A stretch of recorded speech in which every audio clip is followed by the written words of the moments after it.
Bonjour à toutes et à tous, très content de vous retrouver de nouveau sur cette chaîne et j'espère que vous allez bien. Dans cette vidéo sur la programmation Arduino, nous allons donc nous intéresser à comment utiliser une matrice à LED dotée d'une puce Max 7219. Alors cette puce peut prendre en compte trois types de communication, notamment la communication SPI, QSPI et Macro Wire.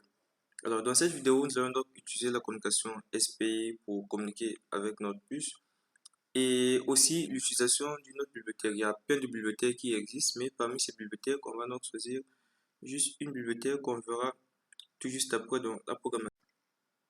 Étant donné que nous allons donc utiliser la communication SPI, en ce qui concerne les connexions, on ne peut donc pas les relier n'importe où. Donc on a 5 broches tout juste en bas, en haut aussi on en a 5, c'est quasiment identique. Donc on a le VCC qui sera relié au 5 volts, le GND au GND et le DNI pour Data Input. Vu qu'on utilise donc la communication SPI, ça correspond donc à la sortie Mosino Master Output Slave Input. Donc on va donc le connecter à la broche numéro 11 de notre Arduino Uno. Donc ceux qui sont sur autre type de carte Arduino, on verra tout juste après à quelle connexion correspond donc notre DNI, par exemple sur l'Arduino Mega ou sur l'Arduino Nano. Donc le CS, on peut le connecter sur n'importe quel pin, mais dans ce programme, on a donc eu à utiliser la broche numéro 2 pour le connecter. Et enfin, le CLK, on le connecte donc à la broche numéro 13, en ce qui concerne l'Arduino Uno, bien sûr. Et tout juste en haut aussi, vous allez remarquer, il y en a aussi 5 sorties qui sont ici. Sauf qu'à la place de DNI qui signifie Data Input, on a maintenant DOut, donc pour Data Output.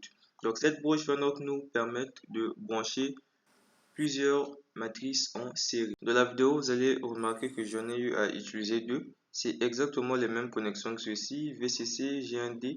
À la place de DNI, on a DOut et tout le reste est pareil. Alors, voici comment il faudrait donc le connecter en série.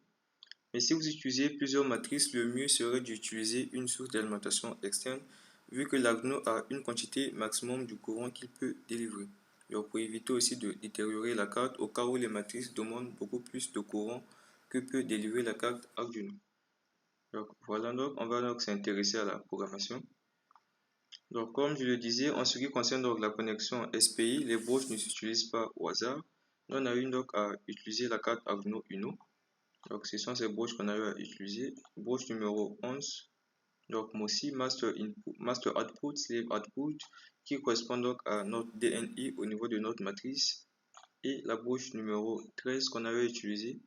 Donc SK pour C Clock, qui correspond donc au CLK de notre matrice. Donc pour ceux qui sont sur l'Arduino Mega, ce sont des broches 51 et 52 qu'il faudrait donc utiliser.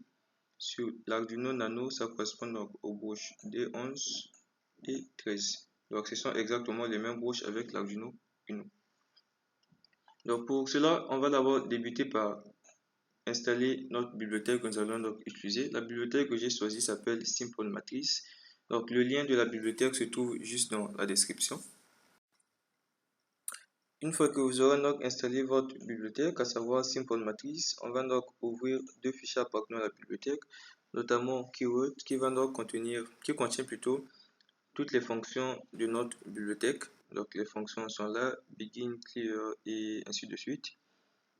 Et on va donc ouvrir le fichier simplematrice.h où on va un peu essayer de voir comment été définir les prototypes de ces fonctions.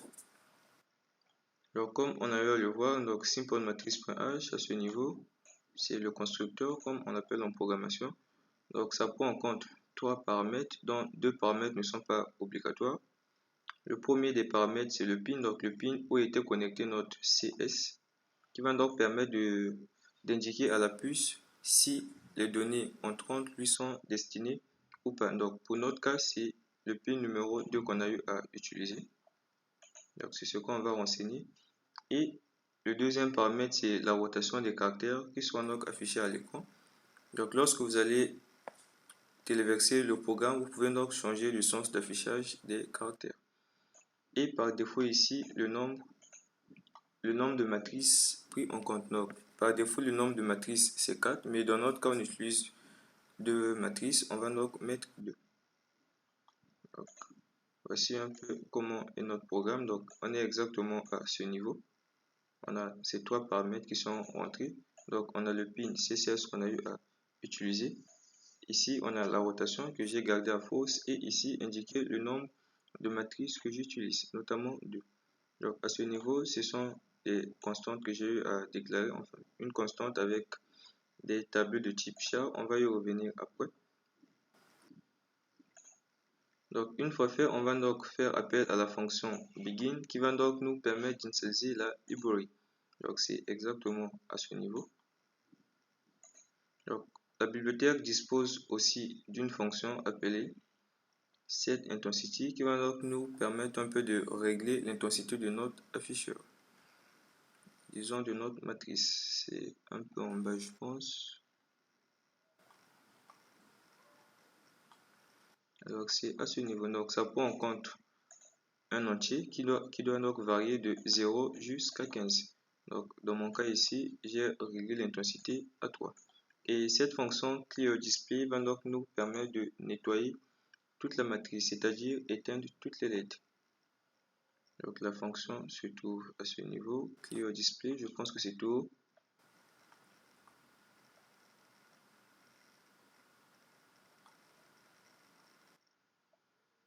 Alors c'est à ce niveau, ça prend aussi deux paramètres, mais ce ne sont pas des paramètres obligatoires vu que ça a déjà été initialisé.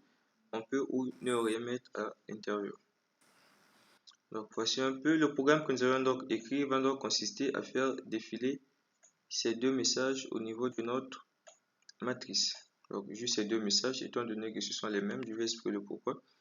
Donc en ce qui concerne notre fonction voteSetup, je suppose que c'est clair. Donc à ce niveau, on commence plutôt d'abord par créer un objet de type SimpleMatrice que j'ai eu à appeler afficheur, où j'ai eu donc à renseigner le pin CCS qu'on a eu à utiliser, où c'était connecté, la rotation qui était mise à false, et à ce niveau le nombre de matrices que j'utilise, à savoir 2.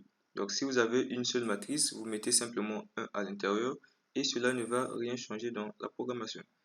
Donc en ce qui concerne la fonction voteSetup, on commence par initialiser donc notre bibliothèque en faisant appel à la fonction begin. On définit donc l'intensité et je me rassure que l'écran sera donc nettoyé, donc que toutes les LED seront éteintes. Donc, en ce qui concerne la void loop, donc le premier message à faire défiler, c'est ceci. Merci pour votre confiance. Mais vous allez donc remarquer qu'on a trois manières de le faire. Donc, la bibliothèque nous propose plutôt trois manières qu'on peut faire défiler les caractères.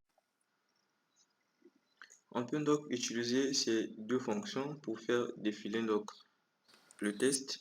Non, mais lorsqu'on utilise ces deux fonctions, on doit donc se rassurer que le test qu'on veut faire défiler est bien enregistré dans la mémoire flash de notre Arduino. Donc pour enregistrer ça dans la mémoire flash, c'est cette instruction qu'on utilise et cela doit bien être une constante. Donc voilà pourquoi j'ai eu à déclarer cela. Mais dans ce programme, je l'ai simplement mis en commentaire. C'est juste au cas où vous voulez tester la fonction. Vous pouvez l'enlever en commentaire et mettre par exemple ceci en commentaire ou tout ce qui est en bas le mettre en commentaire. Donc on a deux fonctions, une fonction pour le faire défiler de la droite vers la gauche et l'autre de la gauche vers la droite. Donc on peut voir aussi ce que ça contient comme paramètres. Donc à ce niveau, ça prend donc trois paramètres en compte, ce sont ces deux fonctions. Ça prend donc trois paramètres en compte qui est donc le test qui doit être stocké dans la mémoire flash de notre Arduino. Ensuite, le temps d'attente de défilement de chaque caractère, vu qu'on va donc faire défiler les caractères au niveau de notre matrice, donc il faudrait bien un temps d'attente. Et ici, on a donc un paramètre qui n'est donc pas obligatoire. Donc ce paramètre, c'est juste pour indiquer par où on va commencer à afficher nos caractères. Donc voilà pourquoi je ne l'ai pas renseigné, étant donné que c'est déjà initialisé. Donc j'ai gardé les paramètres par défaut et renseigné que les deux paramètres obligatoires. Donc à ce niveau. Donc on peut aussi utiliser cette fonction scoreText. Donc, on peut aussi voir ce que ça contient comme paramètre. C'est à ce niveau, tout en haut. On a donc la fonction scoreText à ce niveau qui prend donc 4 paramètres en compte. Et parmi ces 4 paramètres, on a donc deux paramètres qui ne sont pas obligatoires, vu que ça a déjà été initialisé. Dès l'instant où un paramètre est initialisé, on peut ou ne pas le mettre, sauf si on veut le changer. Donc les paramètres qui sont obligatoires, c'est le test à faire défiler et le temps de défilement de chaque des caractères en quelque sorte. Et ici, ça me permet donc d'activer soit le défilement de la gauche vers la droite ou de la droite vers la gauche. À ce niveau, on indique juste par où on va donc commencer à faire défiler nos caractères. Donc voilà un peu comment je l'ai utilisé. Voici comment donc j'ai eu à le faire. Donc j'ai renseigné false pour aller donc de la droite vers la gauche et à true pour aller de la gauche vers la droite. Donc voilà un peu. Donc toutes ces fonctions reviennent exactement à la même chose. Donc on a aussi ces deux fonctions et ici c'est bien spécifié. Cette fonction va donc nous permettre de le faire défiler de la gauche vers la droite et à ce niveau ça va donc nous permettre de le faire défiler de la droite vers la gauche. Donc ici on a trois paramètres, donc ici le troisième n'est pas obligatoire. C'est ce que j'ai donc eu à utiliser à ce niveau et que je n'ai pas mis en commentaire. Donc comme je disais, on a donc trois manières de faire défiler les tests au niveau donc de notre afficheur. Donc j'ai gardé cette méthode. Et donc on a aussi une fonction qu'on appelle print qui permet donc d'afficher les caractères au niveau de l'écran. Mais cette fonction a une autre particularité qui permet aussi de faire défiler les caractères. Donc la fonction est tout juste en bas ici. On a notre fonction print à ce niveau qui prend donc 5 paramètres en compte, dont un seul paramètre qui est obligatoire, à savoir le test. Donc si on ne veut pas faire défiler le test, il nous suffit juste de mettre du test à l'intérieur et le reste des paramètres ne rien mettre. Donc par exemple à ce niveau, enlever tout ce qu'on a eu à mettre et laisser ça comme ceci. Mais vu qu'on veut faire défiler notre test, on va donc remettre ça comme c'était. Donc on a le test ici, on a la position par où on va donc commencer. Donc le test qu'on va afficher à l'écran, donc on va donc indiquer la position de début. Et ici donc c'est cette variable qui va donc nous permettre de mettre le temps de défoulement de chaque caractère. Ici on va donc choisir le sens de la gauche vers la droite ou de la droite vers la gauche. Et à ce niveau, on va donc permettre donc d'indiquer à notre fonction si le test est stocké dans la mémoire flash ou la mémoire RAM. Donc voilà un peu ces fonctions dont on a eu à utiliser en ce qui concerne ce code qui va donc nous permettre de faire défiler du test. Donc on va téléverser le programme juste à la fin. Donc il y a deux programmes que je vais écrire. On va les téléverser juste à la fin. Je vous les laisserai dans la description. Oui, on a notre programme, un autre programme plutôt à ce niveau qui va donc nous permettre de faire défiler les caractères créés. Alors, tout le début n'a pas changé, c'est resté identique au programme précédent. Donc ici, on va se mettre là maintenant à créer des tableaux qui vont donc contenir des combinaisons des lettres qu'on vient donc allumer au niveau de notre afficheur. Vu que c'est un afficheur à lettres, donc ce sont donc des lettres qu'on allume. Donc par exemple, cette combinaison va nous permettre d'afficher un cœur. Donc en ce qui concerne ces combinaisons, c'est colonne par colonne. Donc par exemple, ici, nous sommes donc à la première colonne. Ce sont donc les combinaisons de la première colonne en ce qui concerne notre matrice, bien sûr. Donc, par exemple, le premier 0 ici, c'est le 0 de la première colonne, première ligne. À ce niveau, le 1, c'est première colonne, deuxième ligne, ainsi de suite, jusqu'à la première colonne, huitième ligne. Donc, à ce niveau, on a la deuxième colonne, ça va donc de la première ligne jusqu'à la dernière ligne, ainsi de suite. Et ici, c'est la même chose. On va donc afficher un pouce et un cœur. Et à l'intérieur, on va donc mettre les combinaisons de chaque colonne pour qu'on puisse à la fin avoir un pouce et un cœur. Vu qu'on a deux écrans, voilà pourquoi j'ai eu à le mettre. Donc, en ce qui concerne la fonction voteSetup, rien n'a changé.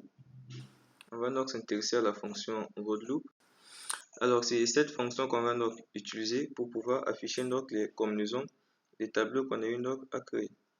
Donc, on va voir un peu où se trouve cette fonction dans notre bibliothèque. À ce niveau, on a notre fonction scrollBuffer qui prend 4 paramètres en compte, dont 3 qui sont obligatoires et ce dernier n'est pas obligatoire, qui indique donc la position de début plutôt. Et ici, le premier paramètre, c'est le tableau contenant donc la combinaison qu'on veut afficher. On a le temps d'attente et le nombre de colonnes qu'on veut donc afficher.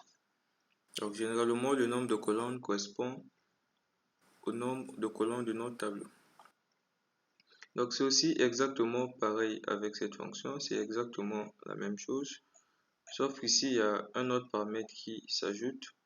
qui est donc ce paramètre qui va donc nous permettre de le faire défiler ou pas. Si on ne veut pas que les caractères qu'on a eu à créer puissent défiler, on le garde à false. Si on veut que ça puisse défiler, on passe donc à true comme paramètre. Et le temps d'attente, on indique à la fin. Donc en gros, c'était ça en quelque sorte. Le programme se trouve là. Donc je vous laisse donc le code dans la description pour que vous puissiez le téléverser. Et vu que vous avez donc installé la bibliothèque, vous pouvez donc essayer les fonctions que je n'ai pas eu à tester pour essayer de voir comment ça marche et tout. Alors voilà, c'était tout en ce qui concerne cette vidéo. J'espère que cela vous a été utile et on se donne rendez-vous très prochainement.